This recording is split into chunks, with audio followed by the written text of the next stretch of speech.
What's up, folks? It's your boy DT 2.0, and today we have a consumer review of the Lenovo Legion 7i 2023 in TLDR or TLDW. Is it W? This could be a banger. You want to know why? Then let's get it.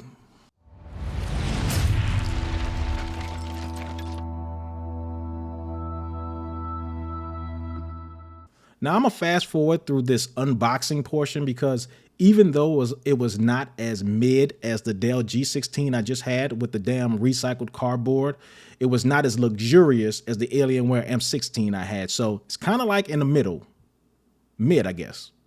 The box looked the same as the one I purchased 3 years ago, so Lenovo is not spending extra money on the unboxing experience. They putting that money into the design and it shows. But before we jump ahead of ourselves, let's get into these specs.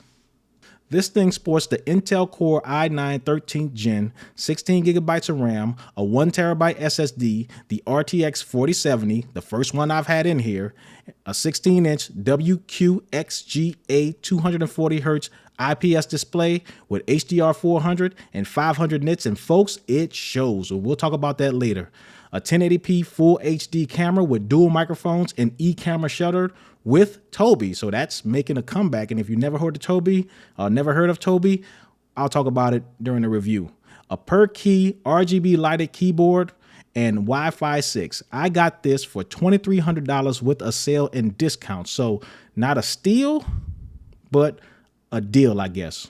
Now, ironically, when I started my YouTube career, and I'm using that word extremely loosely, off of a Lenovo Legion I purchased 3 years ago, I had an issue with the bright spot on the display, and when I reached out to customer service, they told me it wasn't a defect unless the pixels were stuck or off, not bright. It pissed me off, so I made a short video, uploaded it to YouTube, and sent it back. Anyway, the thing that I did notice about that laptop that I had at the time was I loved the construction, the feel, the look, and the display before I even downloaded one game. It was different because I heard nobody I knew talking about it, let alone had one, because you could only order it online. And if you know me, I like being different. Now I've had a few other Legions in my possession since then, a 5 Pro and a 7, but not a 7i until today, and they were all bangers. So let's hope this is a banger too. Construction. Now let's talk about the texture and feel. It's built like a tank. It's metal, it's cold, it's dark, it's hard.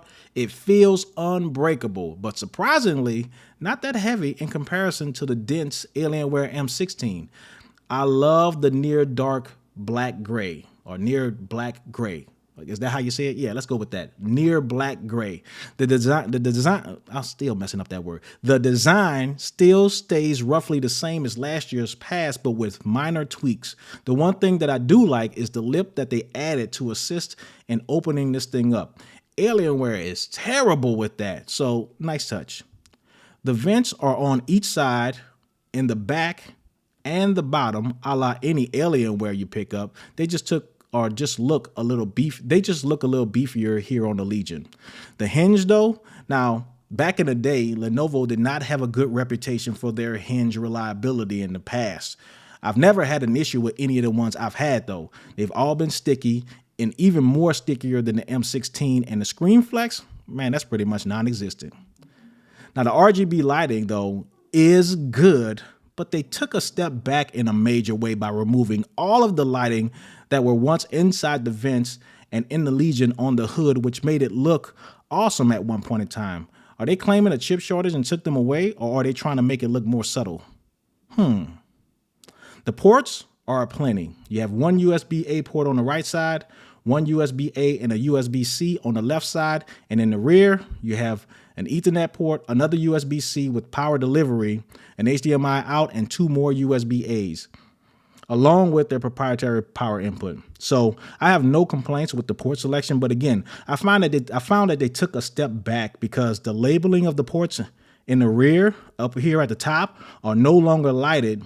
And that's one thing that not only separated this thing from the Legion 5, but also separated it from the Alienware and MSI G series that once carried this same, and I called it at the time, junk in a trunk design, where you had a little extension in the back end past the display.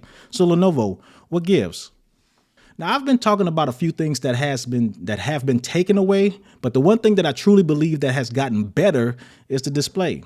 This display is bright, and the HDR, even though it's only HDR 400, pops like you know what at any club in Miami on a Saturday night.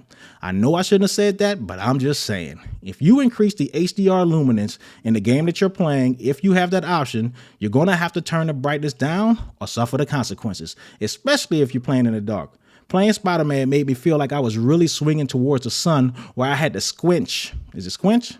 Where I had to squinch my eyes while playing, and that 240 hertz is smooth as a baby's bottom. You will not be disappointed. Additionally, there was no light bleed, and the IPS glow was nearly non-existent. The only thing that I had to do for my personal preference was to increase the saturation.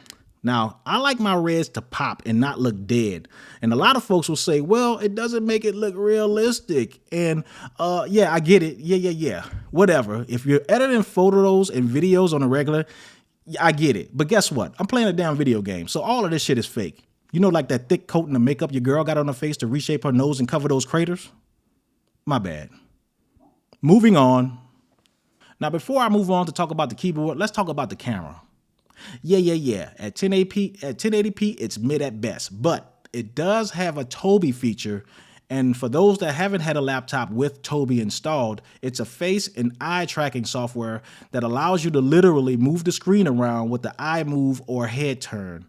It was really cool when I had it way back then on the Alienware M15 R3 and R4, but I never really thought it added value in that aspect because that was just another thing I had to be mindful of while playing, not moving my head or eyes too much or get murked.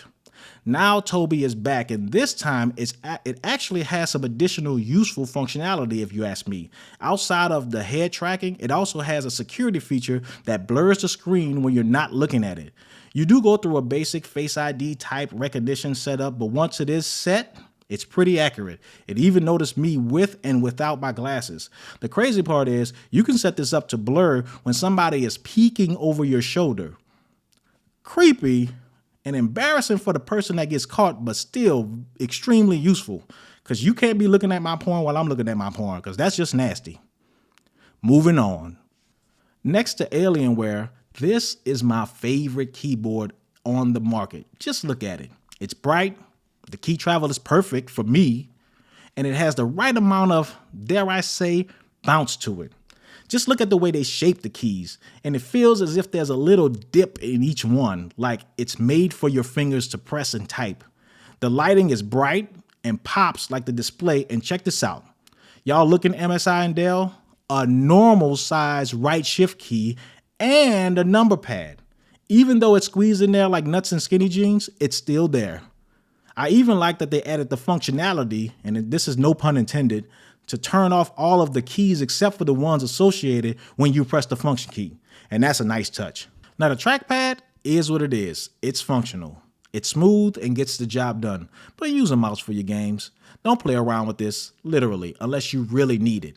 It's not even in the chassis. And it feels soft at the bottom. I like that on you know what, just not on my trackpad. Now the speakers, they are good. They are by Harman, which was once a heavy hitter in the speaker market at one point, and they seem to carry over some of that reputation. I know I say in every video that speakers are not MacBook Pro quality because that is the standard. And if you've ever heard some speakers on a MacBook Pro, you know what I'm talking about. But these are good enough to qualify to step in the ring with a MacBook, if that makes sense. There's nice separation and an actual presence of a low end. These could have qualified for Dolby Atmos versus the M16, which basically paid for the license and claimed to have Dolby Atmos capability. Now, I'm not going to speak on battery life, but I'm going to speak on battery life because I know somebody's going to ask me about battery life. It's okay. Maybe 2 hours if you reel in that screen brightness because it gets bright as I was about to say as fuck, bright AF. Keep it in quiet mode and don't game. Because I can't believe there's still folks out there gaming on battery. You guys are living on the edge, Johnny dangerously. But I get asked in every video about battery life, and I just can't believe it. Y'all stop with the madness. Plug your shit in. Moving on. Performance. Now this is where the review turns dark. To keep with the consistency of all the reviews I've ever done, I always run the same benchmarks in 3D Mark. The only thing I did lately was to add a test, Speedway, to the mix. And these are my results in comparison to the M16, which had a 4080. Now, this is crazy because these are almost the same scores from the Dell G16 I had, which had a 3060. So what is going on, Lenovo? I ran the test multiple times and got pretty much the same scores, and even ensured that it was plugged in, because again, I don't game on battery, and that it was in performance mode, which made little to no difference. In fact, I looked up the scores from the laptops with a 3070 that I reviewed last year, and this Legion 7, the 2023 version, was beat by the M15R4, M15R5, the X15s, the X17s, and the Legion 5 Pro, which next to the Asus G14 was my favorite laptop from last year. But these are synthetic tests, and we need to see some real world gaming results. So here they are. As you can see, even though the synthetic tests were not great at all, the gaming results told a different story and was actually on par with all of those previously mentioned laptops that beat it in the synthetic test from last year. But just on par though. And this is a 4070 and not a 3070. So where is my performance boost? What is the reason I was waiting so long for these new cards to drop amid the chip shortage if I was going to get nearly the same performance in the games that I play? Because your mileage may vary, but I'm not happy with this laptop and the implementation of the 4070 at all.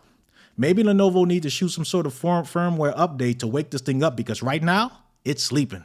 The only good thing that came out of the performance portion was the heat, and to be honest, there was none. I felt the top of the keyboard and the bottom of the display where it normally gets hot on any other laptop, and it was just lukewarm. And even though the fans were spun all the way up during that time, their sound was not irritating at all. They literally sounded like my Dyson fan on level 5, which that, along with my tinnitus, I don't even hear anymore. Did somebody say something? And now on to my unfortunates. And there are a couple of major ones. First, you can't take things away and at the same time don't add anything. Removing most of the lighting, no Thunderbolt, performance nowhere near where I thought they would be after testing a 4080 and the Alienware M16, and that putting hands on my full-blown R13 desktop. I think they mislabeled this because it should be called a Legion 5 or Legion 5 Pro. I like those better anyway because they had that lighted Kobe-like symbol. That's what I'm calling it, the Kobe Trinity type symbol on the hood. I'm just disappointed because I really like the Legion line and I couldn't wait to see how much it improved, and this has been a major letdown. So is it worth it? And I'm gonna keep my answer short and sweet. Hell no. Not the $2,300 I paid for it when I could have waited and saved a couple extra hundred and got an M16 with a 4080 and desktop-like performance. If y'all don't want to do that, then go to eBay and you can find refurbished Legion 5s and Legion 7s from last year directly from Lenovo at cutthroat prices. If you like the design, that's where you should be bargain hunting, not on Lenovo's main website. Could this be a one-off? Yeah. Could it be a firmware update fix? Yeah, maybe, but I doubt it. All I know is this is going back, and my search continues for the best laptop of 2023. Razer, you're on deck. That's all I have, folks. Thanks for watching. Like and subscribe if you like the vibe. Y'all stay safe, stay healthy, and stay out of trouble. Deuces.